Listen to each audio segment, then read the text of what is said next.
Hello friends, welcome back to my channel. Prawn dum biryani எப்படி quick and ஈஸியாக பண்ணுறதுன்னு பார்க்கலாமா?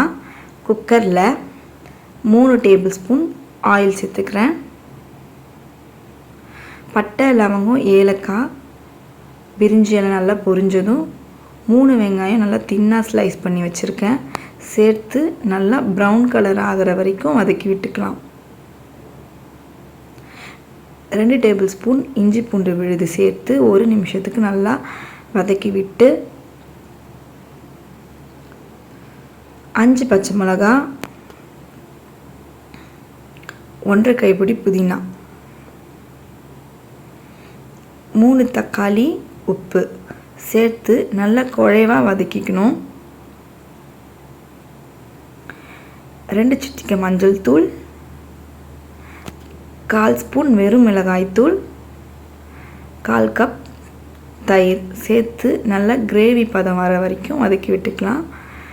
1 ஸ்பூன் கரம் மசாலா தூள். கரம் மசாலா தூள் இல்லைன்னா பிரியாணி மசாலாவும் சேர்த்து செய்யலாம். இந்த ஸ்டேஜில் ப்ரான்ஸ் ஆட் பண்ணிக்கிறேன். ப்ரான் இல்லைன்னா சிக்கன் ஆர் மட்டன் வேக வச்சு சேர்த்துக்கலாம். தேவையான அளவு தண்ணி சேர்த்துக்கலாம்.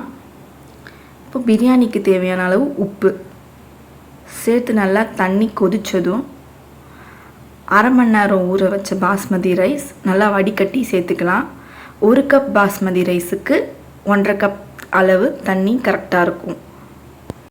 அரிசியும் தண்ணியும் சம அளவு வந்த பிறகு அடுப்பை சிம் பண்ணிவிட்டு தவா ப்ளேஸ் பண்ணிவிட்டு அதுக்கு மேலே குக்கர் வெயிட் போட்டு 20 மினிட்ஸ்க்கு தம் போட்டு ஓப்பன் பண்ணிங்கன்னா பொலன்னு ப்ரான் தம் பிரியாணி சூப்பராக ரெடி ஆகிட்டுருக்கும். ஃபைனல் டச்சாக ஒரு 2 ஸ்பூன் கீயும் கொத்தமல்லியும் சேர்த்து இறக்கிட்டிங்கன்னா ஒரு ஃப்ளேவர்ஃபுல்லான ப்ரான் பிரியாணி ரெடி ஆகிடுச்சு. இதை நீங்கள் ட்ரை பண்ணி பார்த்துட்டு எனக்கு கமெண்ட் பண்ணுங்கள். பிடிச்சிருந்தால் சப்ஸ்கிரைப் பண்ணிக்கோங்க. பாய்.